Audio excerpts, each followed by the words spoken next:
Maka kalau ada orang mau berwudu, kemudian ada zat atau benda yang menghalangi kulitnya dengan air, maka harus dihilangkan dulu. Contohnya, kutek.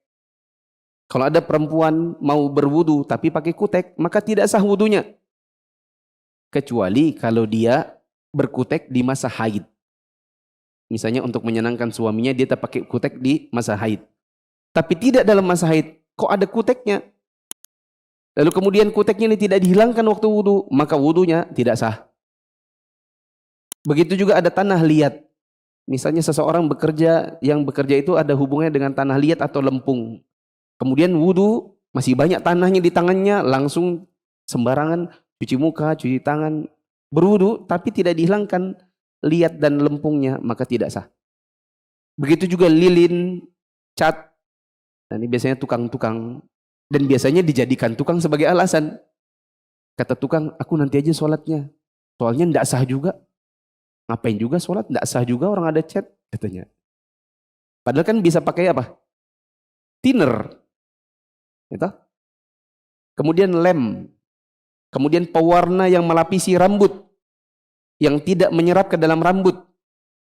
Adapun rambut pakai daun pacar, kuku pakai daun pacar, maka ini tidak melapisi kuku, tetapi menyerap ke dalam kuku. Begitu juga dikasih rambut-rambut di jenggot, di uban misalnya, dikasih pacar, maka ini warnanya nyerap ke dalam rambut. Maka itu tidak apa-apa. Tapi kalau dia pakai pewarna yang pewarnanya melapisi rambut, maka harus dihilangkan. Kalau tidak dihilangkan, maka wudunya tidak sah. Maka ini peringatan untuk ibu-ibu yang suka mengecat rambut. Dengar-dengar katanya sebagian akhwat itu ada yang suka ngecat rambut.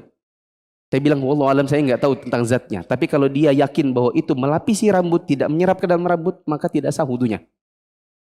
Yang sah, yang pernah diajarkan Nabi, di antaranya katam atau inai, alias pacar, daun pacar. Termasuk juga korektor tulisan, alias tip ek. Kalau ada pelajar misalnya mau wudu, tapi tip eknya masih ada di tangannya, tidak dihilangkan, maka tidak sah wudunya. Harus dihilangkan dulu pakai thinnernya si tip ek. Benda-benda ini harus dihilangkan semaksimal mungkin agar air sampai ke kulit tanpa adanya penghalang. Nah, belum selesai sampai situ, lihat catatan kaki nomor 14. Jika bisa hilang tapi tidak dihilangkan, maka wudu tidak sah. Tapi jika sudah berusaha tapi tidak hilang-hilang, maka tidak mengapa, kita bertakwa kepada Allah semampunya saja. Contoh, tangan kita tercoret pulpen. Ada tinta toh? Nah, tintanya ini kan kita gosok waktu wudu. Tapi kan tidak semuanya hilang. Masih ada bekas-bekasnya. Biar 10 menit diginiin, ketinggalan kita sholat 5 waktu. Capek juga dan panas juga jari ini. Akhirnya kita sudah berusaha, tapi dia tidak bisa hilang semuanya. Maka kita bertakwa kepada Allah semampunya. Begitu juga misalnya orang kena lem Korea. Antum pernah kulitnya kena lem Korea?